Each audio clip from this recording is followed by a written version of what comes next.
Welcome, everyone, to another episode of She Sells Weed. I am one of your co-hosts for She Sells Weed, Mindy Galloway. And I'm Jax, Jax Eubanks. I don't know why I feel weird saying my name like that, but I do. You tell them who you are, Jax. People gotta know. I like to be anonymous, so yeah. But yeah, I'm Jax, and you're back on another episode of She Sells Weed. And then thank you to our sponsors, as always, the Pocket Dispensary and the Delta Boys Dispensary and Lounge. That's right. One of the best dispensaries out there. And you can hang out at the Delta Boys too, right. which is super fun. Get yourself a dab. Yeah. Maybe try a volcano. Yeah, it's been fun. We actually just added a new thing. I think you've seen it, but it's the thing that you put the vape card on and it fills the cup with like vapor. Have you seen that? I have, yeah. And it like looks like you're sipping a cup. We got to do an episode where we just try all of the devices because they're downstairs anyway. Actually, I think so. I think one of our post shows, which we'll talk with you guys about, is I think a post show would be fun, just like to try all the different little devices and review them. But yeah, I think that'd be really fun. We'll go downhill. We'll be super high. We'll start with like the vape cart for you guys. See what we'll do for our people. That's right. That is right.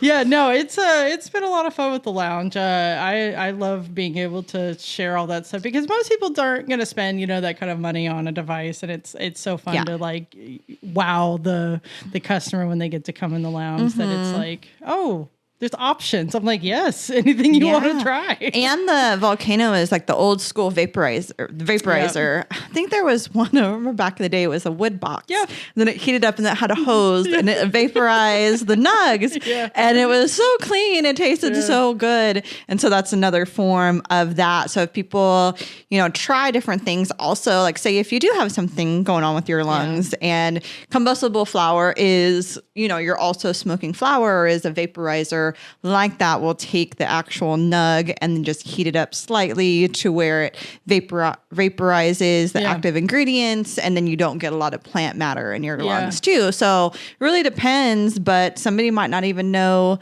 that exists and want to like negate a little bit more plant matter going into their lungs too. Yeah. I think the only problem with the Volcano versus that box, like the box was a lot more easily obtainable in the price scale, where the Volcano is like, they want $700 for that thing. Now it will outlast your lifetime. Like I know people that have them from like the early 90s when it was still like the dial style, and theirs is still working just fine. So at least versus like a Puffco, you only have like 2 or 3 years of the Puffco before it just stops. It's so working. sad. It really is. I sort of something to do. I think they sometimes I feel like they do those like firmware updates. With they'll have a new model by that time. Exactly. Like, all right, let me upgrade. Exactly. Let's see what this one is. They just came out the new Proxy. I've got that coming. I'm excited to try that. Yeah, I was interested in that one because that one links up with your phone like the Peak does. Yeah. And it's got the different little pipe style too.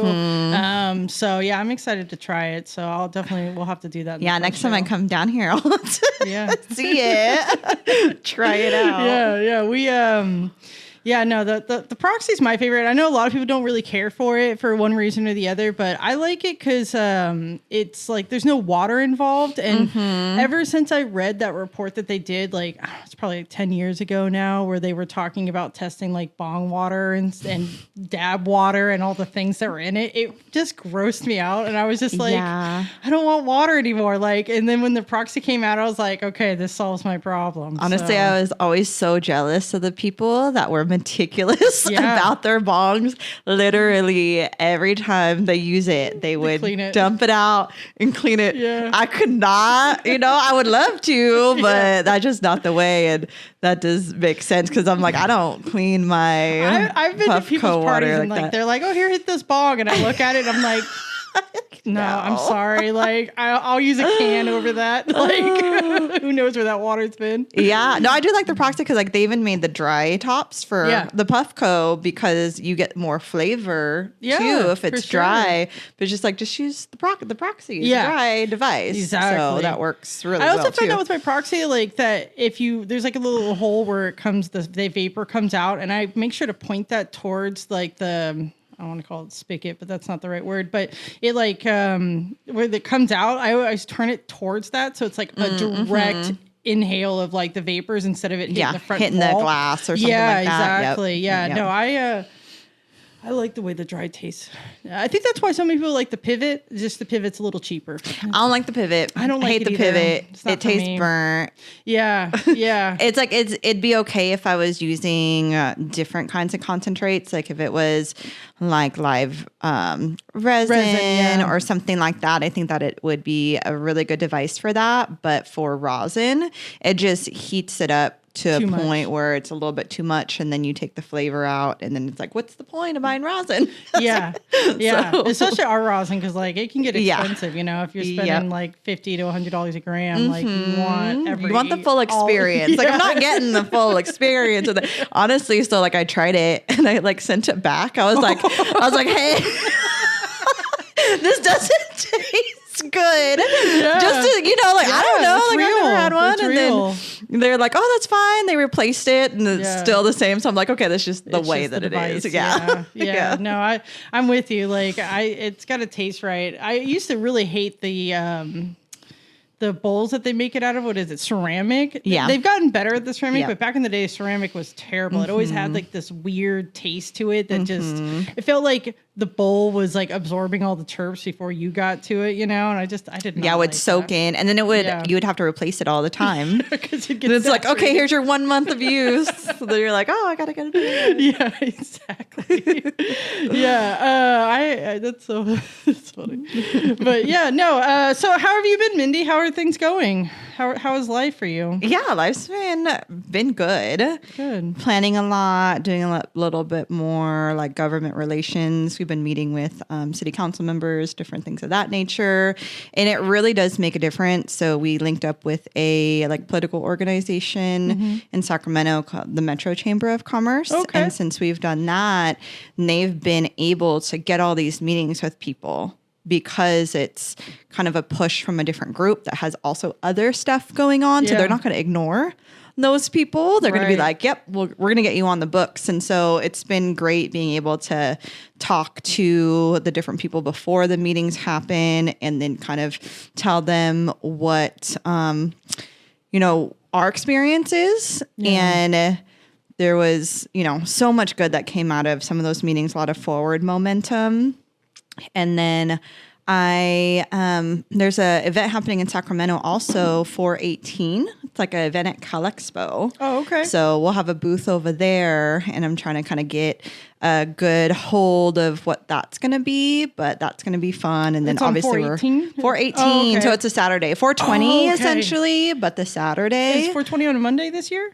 It is. Oh, yeah. Shoot. Yeah. Okay. So Closer, the organizer for that event, I was like, oh, you should come on the podcast. Yes, so please. we'll try to have her on later too, because it's a little bit different than the state fair. So the state fair was a event that was inside a larger event, which was the state fair. Yeah. And so you kind of got a lot of different people. This is just industry. So kind of like, I think High Times have had events there before. Yep. Oh, okay, cool. Yep. Cool. Well, shout out if you're in Sacramento. 4/18, there's going to be a big event in Cal Expo. That'll be awesome. Do you know what area they're going to host it at over there?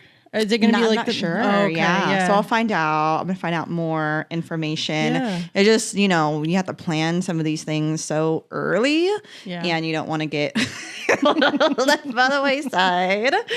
So, that's awesome. And then I just got a whole bunch of pre-printed bags for my house brand. They just came in today, actually. So we've been designing them and then got them printed, manufactured. Instead of doing labels and stuff, we have like actual pre-printed bags. So and it says the pocket on it? Yep. Nice. Nice. Yeah, your house brand's killing it, right? That's the thing. And like from my experience from Camilla and stuff too, I have some ideas of, okay, like how do we take that, and even though it's our house brand, still like really market it as a brand, like make sure to take really good pictures of the flower, do like incentives for sales, and like market the brand a lot more. Awesome. Because essentially I'm the one that's sourcing the flower, and so it's something that I really want to put my name behind. And if it's really good stuff, want to be like, like this is really good stuff. I have smoked and tried every single strain that comes in, just to make sure that it's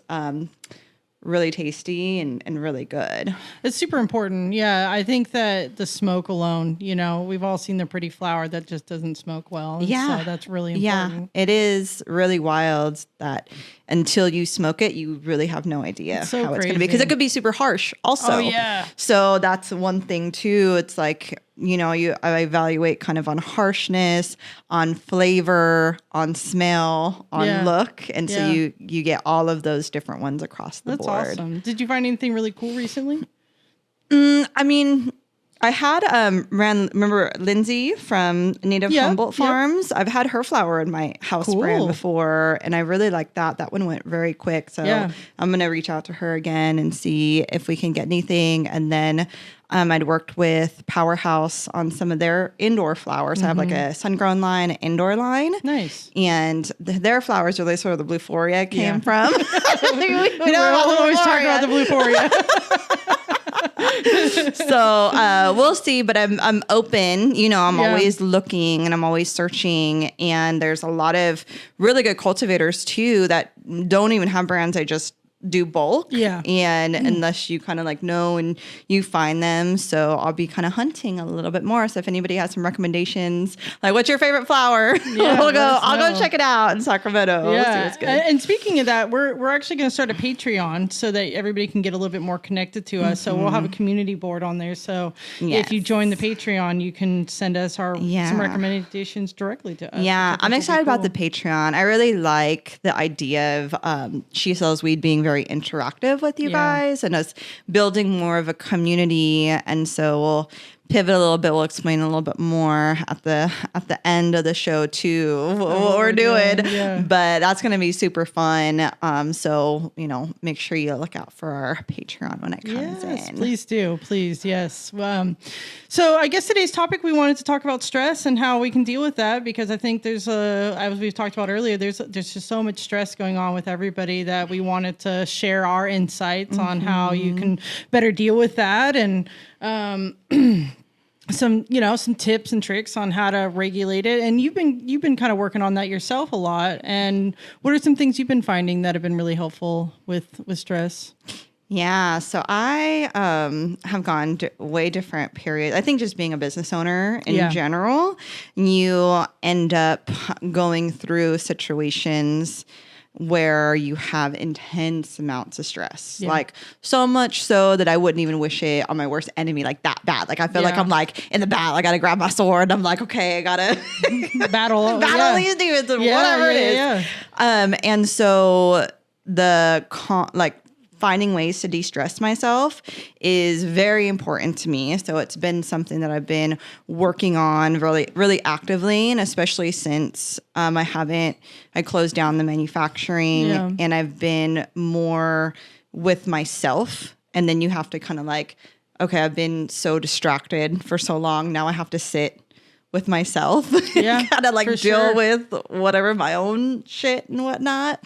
So, there are like certain things and places that I know that I can go to, and then also different things that I use just on a daily basis. So like supplements, I do tinctures and different things of that nature, with it being plants, just like St. John's wort, like different, just keeping my body healthy. And then breathing exercises. I do lymphatic massage. So I go to my friend who does lymphatic massage just to like work out energy. And then I have that time just to relax and kind of take my time to reflect. But it is a constant practice. And I think that it might be a little bit different for everyone, but I would say that it is super important. So if you've never kind of thought about like, okay, like how and what tools do I use in order to do that, I highly recommend kind of thinking about that or considering what can work for you, because you can't control things around you. Like there's all these things that are going to come.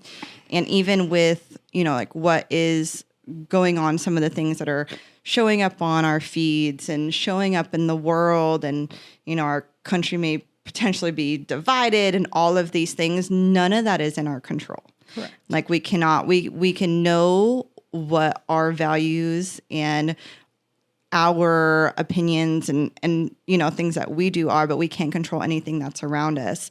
And that's how life is. Yeah. And so, but if you can control yourself and how it affects you, and it's not like you stuff down your feelings, like you acknowledge it, like you're aware of it, but you also understand that, okay, I need to take a second to then calm myself. Yeah. And understand what that means.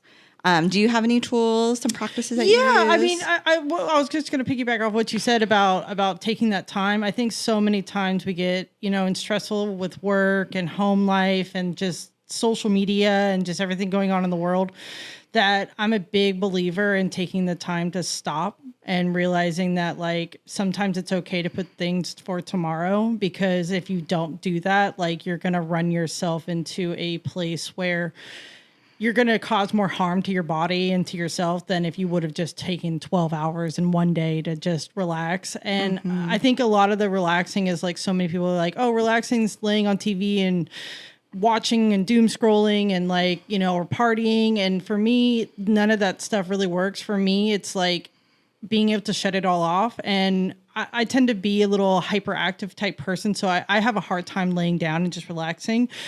But I find that, like, just taking a drive, going for a walk outside with no devices, you know, and just walking and just being with yourself really calms me down a lot.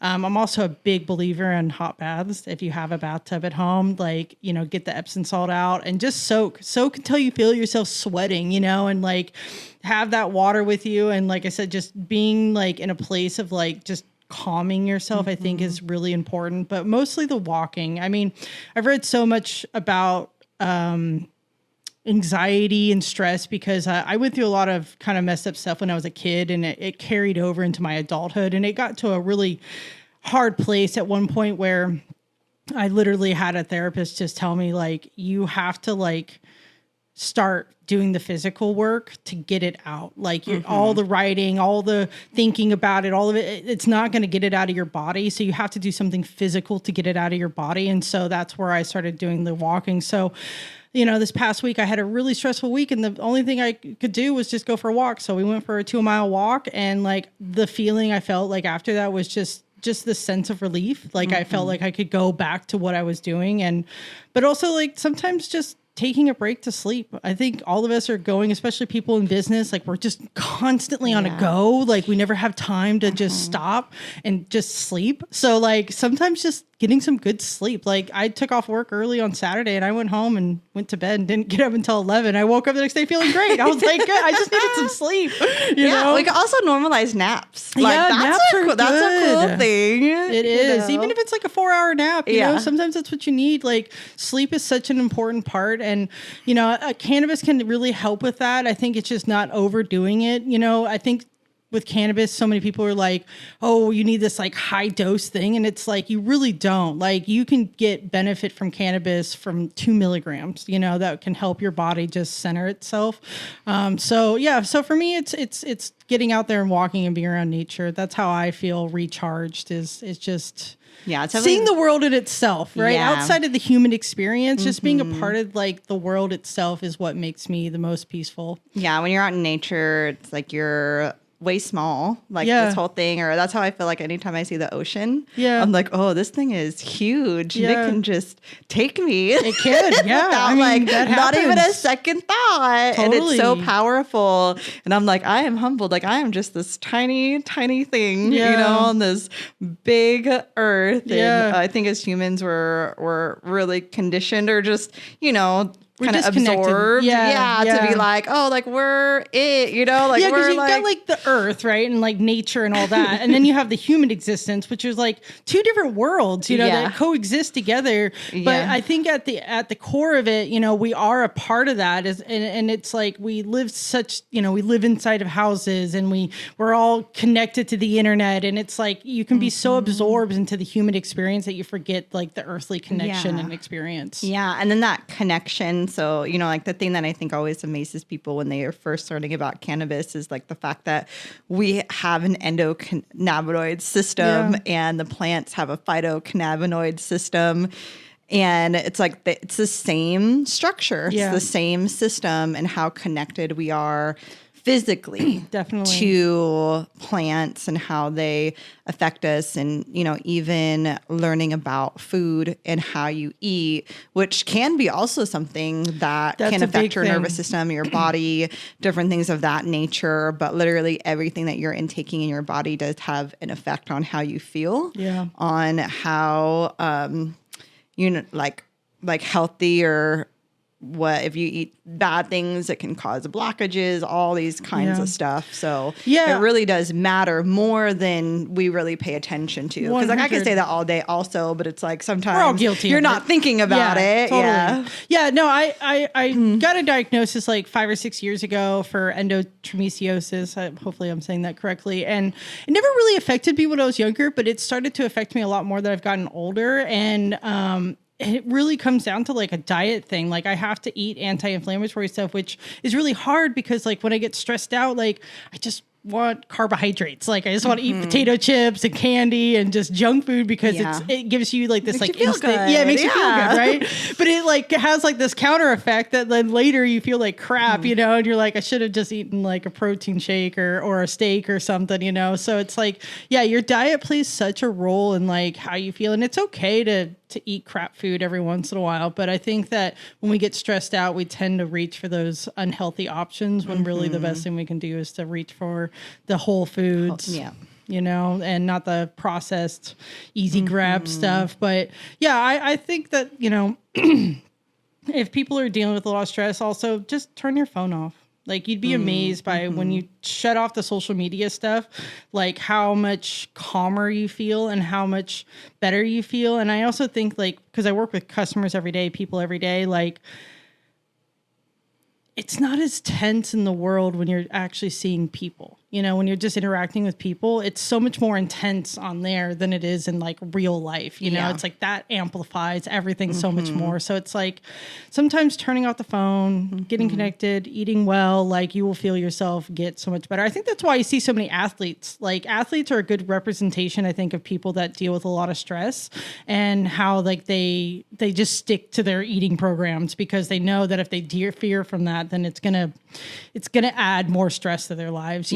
Throw them off. You don't want to be thrown off when you're trying to accomplish something. You're like, like the Olympics are on right now. I mean, these people are doing amazing things, and it comes down to like that diet and taking good care of yourself and just saying no sometimes. I mean, there's so many times like I have a hard time being social, like going out in social engagements. And sometimes I just say no to them because I just don't feel it right. I don't force myself to do things. And I think that's come with age. I think as I've gotten older, I'm just like, no, that's not for me anymore. Like, I'm just not doing that. Kind of already know that I've done this. I've been to things like this before and I'd rather be doing something else. Chilling at the house. Yeah, exactly. So are we ready to talk about your manufacturing? I know that's like a stressful. Speaking about stress. I want to hear about like just kind of where the idea of the manufacturing came from you, and then also why you think, I don't know, it's maybe a hard question, but why do you think it didn't work? Yeah, unfortunately, it's a story that many brands and many different people in the industry are having. And it's rough out there. I'm not trying to deter anybody from wanting to start a business. And I also think that this topic, or just talking about starting a business in general, can apply to like whatever you're doing. Because like if you're a sales rep, like you're your own boss, like that is a business that you're running. If you're a social media manager, like you could be your own boss. And so in this world of the stress of not having enough money and doing things, a lot of people I think are moving towards entrepreneurship a lot more. And the thing about our industry was when it became commercial, it was just so new that nobody had a blueprint and nobody knew what would happen, which is kind of like a gamble. It's could be potential high reward. And for the brands that have been able to power through and be successful, it does have really high reward. And then for most of the people, you know, like the risk was greater than the reward, but you gamble anyway. You take the chance. Yeah, of course. But it actually was when I was working at a therapeutic alternative. So if you guys remember Kim, she's amazing. If you didn't watch that episode with her audit, go back and watch it because she's one of the most amazing people I've met in my entire life. But I was working for her at the dispensary, and it was when everything had transitioned. So we were a Prop 215 collective market, you would say, for a while. And then it moved into the commercial industry, which then came licenses and then came all of the regulations and things that we had to do in order to be an actual business. And when we were at the dispensary, because I was the product manager over there, so I met with every vendor. Yeah. And people were making things out of their houses. They were growing like at their houses. They would just bring in pounds of weed in turkey bags, and we would be like, yep. You know, this one, this one, this one. Yes, no. Yeah, and then we would have like, it was like the deli style with the big things. And then you would, you know, open the jar and then weigh it out in front of people and like give them a little sandwich bag. Like that was the deal. And it completely shifted to where when the actual commercial happened, it was that most of the brands fell off of the shelves.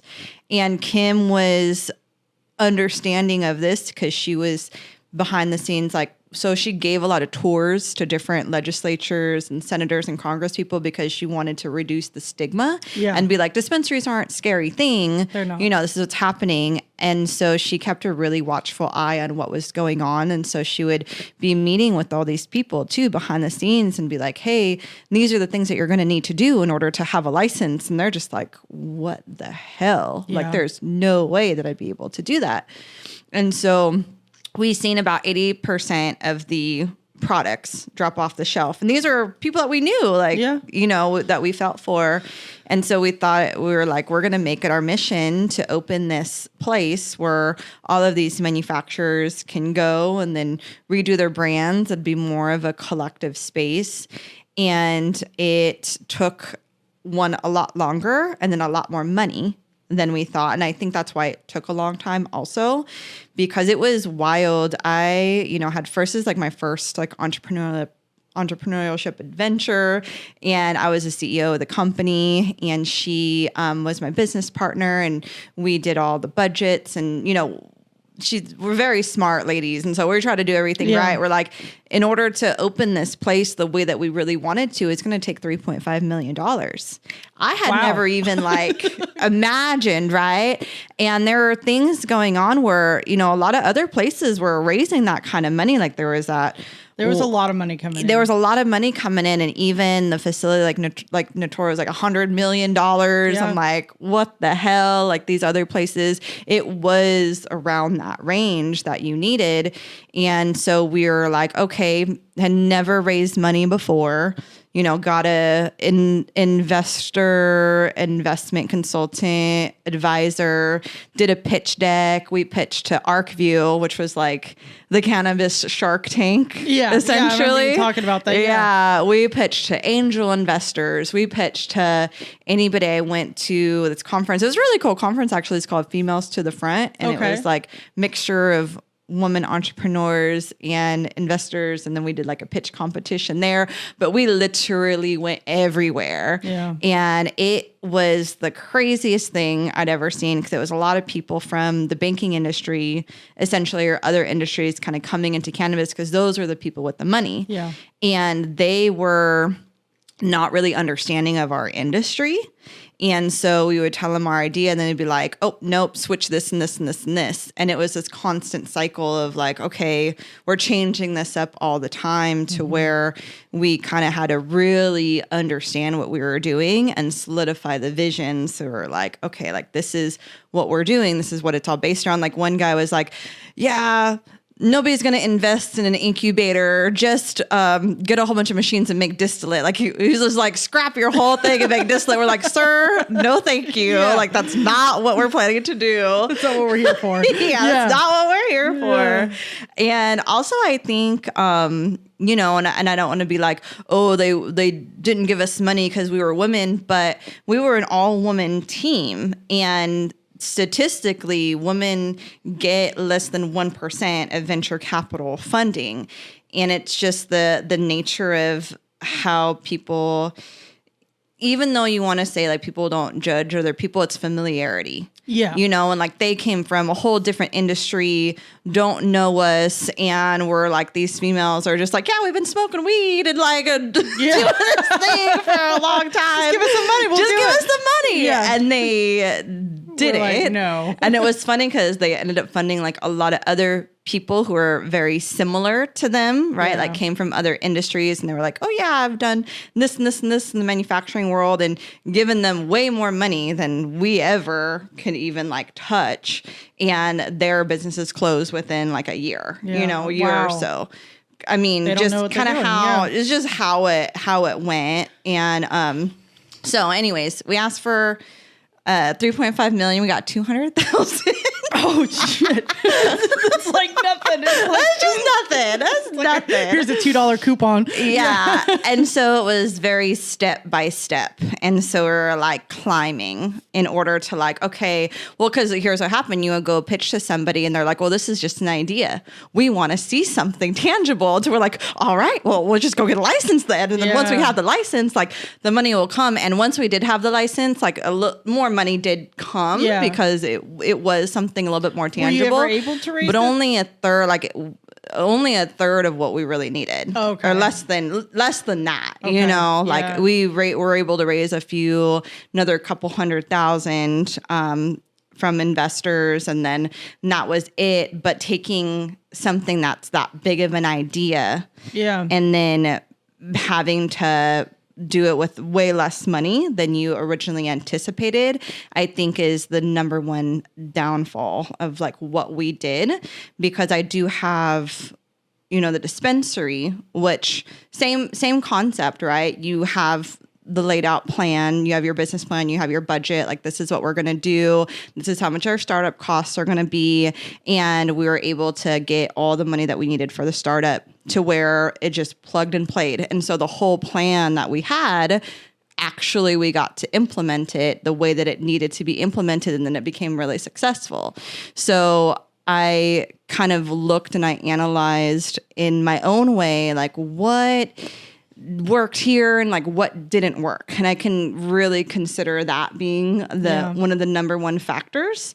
And then, you know, also a lot of people spend a whole bunch of money, whereas like we had to bootstrap. And so I think that starting small like was a good thing. And we held on for 5 years, which was a long time to be a manufacturing distribution company.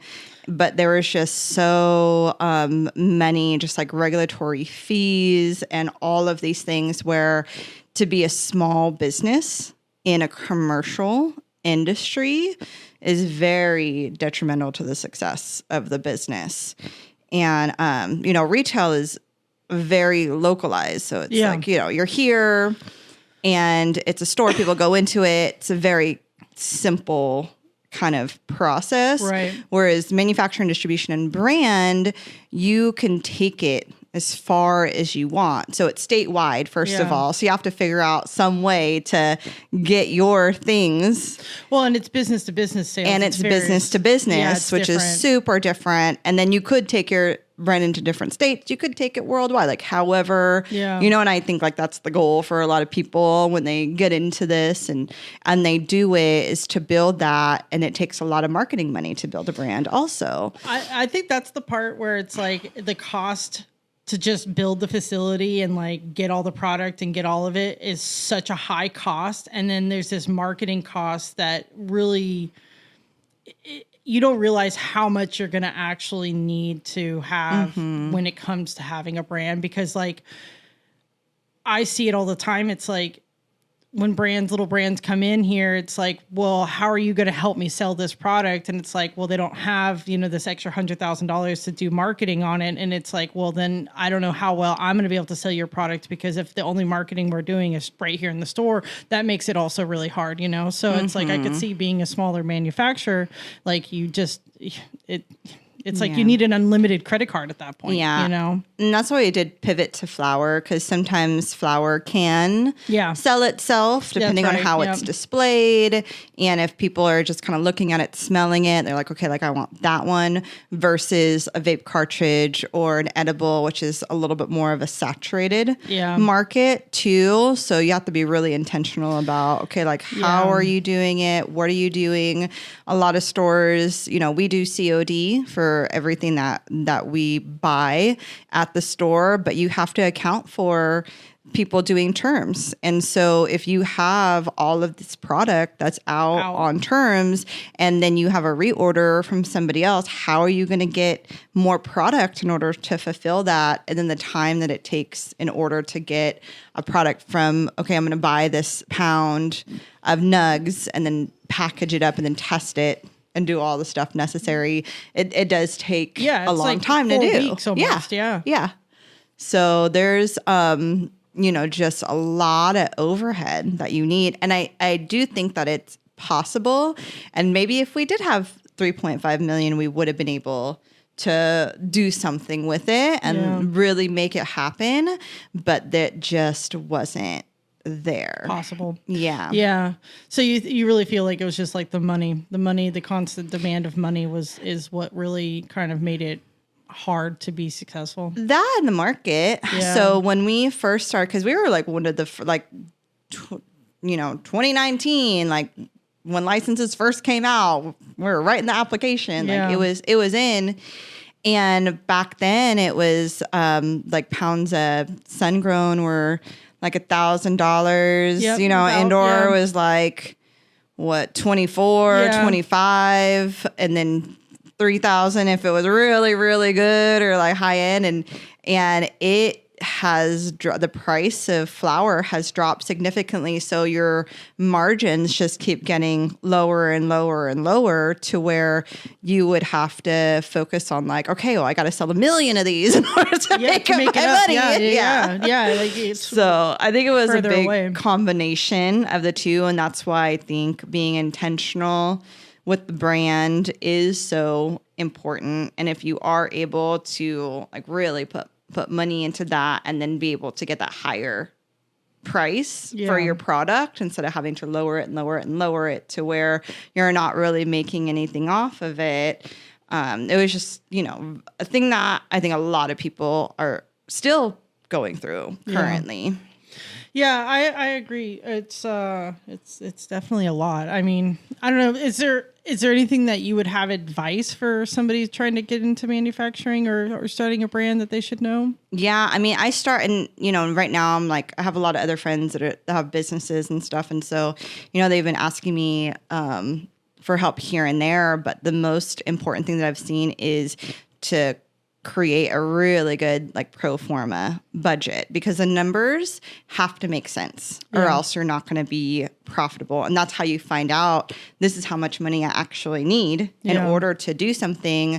And then this is realistically how much I need to make each month in order to make something happen. To sustain it. Yeah. And so that's my biggest thing is if you have the money to invest, then fucking go for it, and you have the connections and you have the network. And like I said, this can be, for any business, right? But you have to know your numbers. Like you literally have to know how are you going to do it. And then when you pitch to investors, if that's the route that you're going, how are they going to get their money back? When is that? And then how are you going to keep track of these things and then communicate that to the people that you're working with? Because when you're working in a bigger business, I mean, this is not chump change. Like I'm talking about, like this is lots of money. Yeah. And that can be hell stressful as well. People are like, where's my money? You're like, like so were you able to get all those people paid off? No. Oh, no. Shit. Okay. No, I actually, we are in debt. We were in debt. We took some loans out with the city of Sacramento. They had a program for the Corps where we had is no interest loan. Okay, so it was it was a good idea to take them because we can't get SBA loans. We can't get funding from banks or anything like that. And so we're in debt with that loan. And so we have to pay money every month for the next continuing however many years. Oh my God. Which is fun. And then, we had to have some really uncomfortable conversations with people and our investors. And, luckily I had a couple investors that are also investors in the dispensary. And so it's okay, it's a little bit more workable. I'm still working with them, but, that's kind of also a risk that you take as an investor in a risky market. Yeah. Like I said, it was brand new and we didn't really know what was going on. And it was something that we had to be able to communicate with people as well. Having those hard conversations. That's super hard conversations. Yeah. I think telling people we can't pay them is like breaking up with somebody. It's really hard. You're like, look, so it's not working. Microdosing their cut before. You're like, maybe we should smoke this joint first. You hungry? You want to go to lunch? Yeah. Try to sweeten them up a little bit. Yeah, that's tough, man. I'm sorry you guys weren't able to make it work because you two are so smart and know what you're doing, but it even shows just having all the smarts in the world doesn't equate to things being necessarily successful at times. And I think that it's worth the risk because you learn so much. Because now if you were to go back and do it again, I think you'd do it completely, probably differently than you do it now. Yeah. Well, I think I am a really good CEO for the dispensary now because of what I had been through and what I've learned, because I didn't go to school. I don't have an MBA. And that was also something that was really interesting as we were pitching to people and trying to do things, is that we did have experience. Kim had been running that dispensary for 10 years, prior. So she had a lot of experience as a CEO and as running a company. But I went to a couple classes of community college, right? And that was pretty much it. And then you had these other people that were opening up these cannabis licenses that had PhDs and MBAs and all of these different things. That also doesn't mean that they understand our industry. Correct. Because our industry is so unique and it's a movement. It's about community. There's so many interwoven deep things that people wouldn't even consider scratch the surface. And we have to operate differently than any other business does. So there's a lot of hurdles, a lot of roadblocks that we're used to that they're like, what the hell? I've never had to experience this before, different things like that. So I do think we definitely knew what we were doing. But I also felt like it was almost like going to school and then having the experience at the same time. So that's tough. In a capacity sense, it had been very difficult for me for almost the whole time that I've been running that company, because as I'm doing it, I'm learning, and it's not something that you can ask for mentorship for because it was new. Yeah. Okay, distribution company. No one ever had a distribution company before. It wasn't there. You're you had to do product quality plans for manufacturing and all of these different SOPs, and they were really intense. And, we had really good advisors and people on our team, and we got it all done. Yeah. And it was a miracle that we even opened the business with that amount of money to start with. So I think that we did achieve a lot of miraculous things. Okay, yeah. But I do definitely think that it was I went to weed school. I've been going to weed college for many years. Yeah, for sure. Yeah, no, the degree thing in cannabis drives me nuts because I see so many people not be able to do what they want, even though they have all the knowledge, because that degree thing runs into it, which is just crazy. That you could do it. Don't let that get in your way, even if, because that's what people call imposter syndrome, right? You think because, and I have definitely had experience, especially in the beginning, you think that because you don't have those things that, I shouldn't even be in the space. Right. But if also if you have a really great idea and something that's a gift that you receive from the universe. Like that's your idea. If you've seen somebody else do it and you're like, oh, I want to copy them, that might be a different story. Right. But if it's something that you're really connected with, there's a reason for that. And I truly believe in that also. Yeah, that life's kind of guiding you into that way. Yeah. Do you think you'll ever have a manufacturing again? Not a manufacturing per se, because there are so many people to work with, currently. But I loved having the brand. Like, I loved what it stood for. I loved the energy. And I got a lot of just good, like, feedback. Like, people loved the idea of it. They loved the idea of the all-woman brand. Like, it was really great thing to have out into the world and what it stood for. And you guys were sourcing all for that brand, or were you guys growing any of it yourselves? Yeah, no, we weren't. Okay. Kim had a farm for a little bit. I don't think it's active anymore. And we did have some of our flour from there, but most of it's all sourced. Mm-hmm. Yeah, that becomes tough too. Mm-hmm. Yeah, but I would have the brand again and do it in a different way where it's not restricted to just California. Like maybe like not even like we'd like to start with like cannabis accessory just to still have like the energy going. And then when state lines eventually open up, then I think I think another thing that happened was when the commercial industry happened, people were building like these huge facilities, right? These huge facilities. So 10 times what, like in Prop 215, you had a few plants in your backyard, and that was it. And so all of the weed just kind of stayed in California, and that's what drove the price down. Yeah. But I do believe when it happens where we can go and sell our weed from outside, so from California to other states, then it's going to be like, similar to wine, like similar to other things where people can be like, California weed, like, hell yeah, I want to smoke that. I think that's going to change it a lot. Yeah. And then that could be a time where we'd be like, yep, like let's really get this going again. But also my experience of it is that like, I'm not going to do that unless I have the money to do it and really make it right and what it is, and not bootstrapping. That makes it really hard.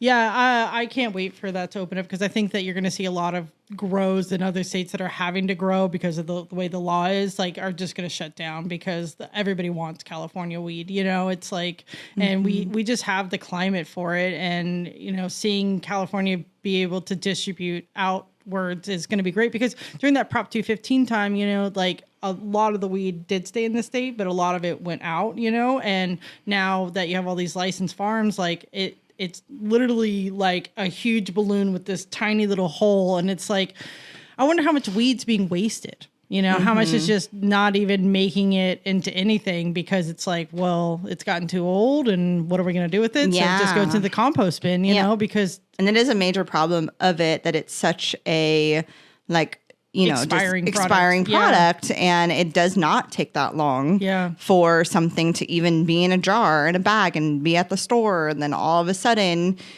it doesn't smell, taste the same as it did before, because it's been sitting there. And it's something about, when we had it in the bulk, like that's why I love the deli style, because it tended to stay fresher, because it was retain its moisture like all together in a larger area. And then when you put it into individual packaging, it automatically just starts that ticking time clock of like, it's just kind of degrading day after day. Yeah. And everybody tried to solve that. I mean, we went through the tuna can era, where it was I remember the tuna can era. Everyone was like, is that cat food? I mean, they were just trying to solve the problem. Smart. Yeah, I think they injected CO2 nitrogen into the cans and then sealed them. And then you even heard like the pop. But I do kind of like, trying to think in the back of my head around that era, it still kind of had the same, I think it would like turn a different color. Like it would still have issues in other ways, even though you were trying. Like it.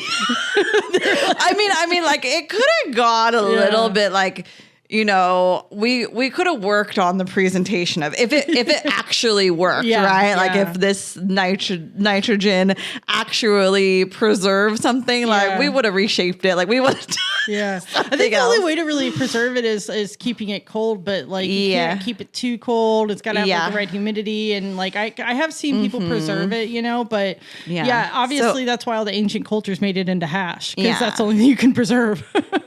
Right? Yeah. True. I have heard about Grove bags too. I don't know the science or the technology behind the Grove bags, but I've heard that the Grove bags are supposed to keep things fresher. I have not tried it out, so that might be an experiment. Like have like 2 different ones, put one in that bag and put one in a regular bag and see if there's a difference, right? Like the same flower. I think that we could probably get some and do our own little experiments. Yeah. That'd be fun. Yeah, maybe cauliflowers. Potentially. We'll see. That'd be a fun time. Yeah. So, well, I appreciate you sharing your insight on everything. And because you do have so much knowledge that, you know, it's nice to for you to be able to share it with everybody. Well, so I guess also wanted to add this part in. So the ending of our journey, right? We were not going to take any L for a kind of moment. We were going to sell. So we're like, we're going to sell the business, right? Looking around, found a freaking fantastic buyer. Like people that understood the vision of what we were doing, because it had been so long that we took in order to like really make stuff happen. By that time, all those old school manufacturers were like doing something different. And the sad thing I will say is a lot of them exited the cannabis industry. It was just like, they didn't have $1 million to start up. Like it was just not a reality. And so being part of the core program, I've seen a lot of, you know, just people wanting to start their smaller businesses. And so we created the manufacturing to a shared manufacturing to give people like a lower barrier to entry. And that worked out really well. And so the buyers were like, yes, like we want to keep that vision. We want to keep like helping these smaller businesses, because that's the only way the small businesses, because we talked about how detrimental and how expensive it is. You have to get together. You have to bring a whole bunch of people together into one facility, and manufacturing was the only license type that allowed for that technically as a real blueprint and what you're supposed to do. And then our landlord said, we want to take a lease or loan out on the building, and we want to pretty much renovate it, and we can't have you guys anything to do with cannabis here. And we had put, because we had gotten some grants, some loans and stuff from the city, and built out like 3 rooms that we didn't even use. I had like brand new mini splits, and like all 3 of the rooms like spent all this money, and the landlord was literally just able to be like, nope, we're not going to renew your lease because you want to transfer it over to somebody else, and then use that building, and pretty much took all the work and the money that we had put in there. And that's not something that I think has just happened to us either. No. And that's the other really scary thing I think about having a business, is that if you don't own the property, which who does, you know, like how can you in most situations, unless you're like very, very funded, are you able to do that? And they're able to just change it and take your business away from you. And with things like that, if you kind of don't know about that, if there's any loan on any building, you cannot rent to cannabis, because you're getting that loan from a bank, and then the bank is federally funded. And so they won't. So even when you're looking for a building, that's why it can be so hard to even get a property to open a business in, is it has to be fully owned by the owner of the building, and that's very rare. Most to find have on a loan, you know. Exactly. Most of it's fund or on a loan. So it can be so that kind of just ripped the rug from underneath you and your whole idea. Wow, and that was like something you could never have predicted. You know? But now you know. So when you're I do have this. I'm like, for the store. I'm like, I think I have a really smart team, and so. one of my advisors and one of my business partners at the Pocket, I think she did a first right of refusal for the building that we're in at the store. Because I'm like, one day I'm going to own that thing, own the whole thing. It's like, that'll never ever happen to me. Don't worry about it. And like, I don't think they ever will. Because honestly, we pay double what any other, there's like different suites there. We pay double than whatever anybody else is paying, just because we're a cannabis. And if cannabis they sold the buildings to somebody else, could that happen? So that's what the first right of refusal is. Oh, okay. So if they decide to sell, say if they put it up for market and decide to sell, then we have the first kind of like go. Dibs on Doesn't know, depends on if you'd be ready. Because I'm like, oh yeah, I can say that I'm going to buy the building, but like, do I have that? Like when the time comes, I'll be like scraping, trying to get it together. So it is kind of dependent on if I'm able to buy it. Wow. But we do have like the first option. I think it's option. I don't know exactly what it's called, but it's something like that. Yeah. You kind of get like the first option to be able to buy it. Wow. Hopefully that does not happen, but I mean, it sounds like the people you're leasing from are pretty happy that you're there. But yeah, that's crazy, man. Wow. What a journey to have to go through so much, but I think that's what life is all about. It's just these journeys and we learn all these lessons and, we can apply them to our new life as life progresses on, So, and I'm very grateful for like the opportunities and the things that have come my way. Cause I had never imagined in a million years, like when I was younger, like this would be my life. Like, oh yeah, like you'd be totally like owning a business and doing all of this. Like, what? You're crazy. That's awesome. Yeah. That is killer. Like that's a very, very cool experience you're having, Mindy, for sure. I mean, I love your story. I think it's really a cool story, to kind of come up out of a dispensary to doing a manufacturing, then to owning your own dispensary. It's a very cool story. I think we'll have to dive a little deeper into your story as our show goes on, so, but I think we want to talk a little bit now about our Patreon. Okay. So we are starting a Patreon and we're doing that to bring everybody together. There will be memberships of different tiers, basically. And a part of that is that we're going to do a post show where we have a little bit more fun, not such a serious conversation. And we're going to talk about things that typically YouTube and the other platforms don't really like us to talk about. So if you are not on Patreon, please check it out. They have an app. You can get it on the desktop and everything. But if you can get, sign up for the Patreon with us, then you're going to get access to the post show and to our community board where we would love to hear from everybody. Because if you notice, we didn't smoke during our session, which we usually do. But we've noticed that when we smoke, the conversation changes. So these lights get really bright and like our motivation to chitter chat kind of goes down and it turns into the weed conversation. And then I like feel exposed, You're just like smoking. So, being that we do want to be more community based, we want to take you into the sesh with us. So our Patreon will have the post show where we're going to smoke. So today I brought some flower for us to roll up and smoke for our post show. So, should I just mention it? No, we'll wait because we gotta you gotta lead them in. All right, you better sign up for the Patreon if you want to know what we're smoking on. Then if you want to sponsor our sesh, there you go. Yeah, our brands want to sponsor our sesh. You let us know. But we will be honest. We will be honest, of course. Of course, I think you would want somebody to be honest with the review of the product. 100%. It's like when I give people food, I cook people food, and they're not honest with it. I'm like, I don't know if there's something wrong. Was it too salty? Let me know. My mom is like the type of person where she'll like look at you. She'll be like, she's like reading your face, like, do you love it? But she's a really good cook, so normally people are like, that's awesome. But yeah, so we're gonna jump over to the post show sesh. So join us over there.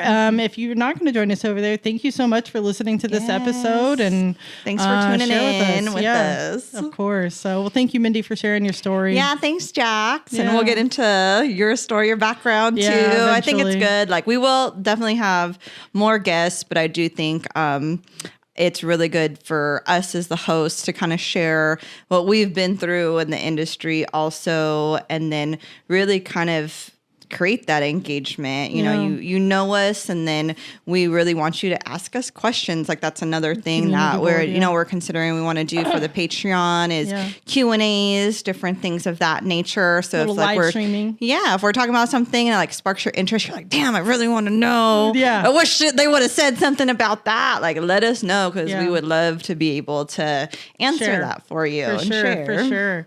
So, well, thank you guys so much. And remember, check us out on YouTube, Apple, Spotify, Audible. And we will be back with the next episode in a week or so. Cool. Take care, guys. Bye.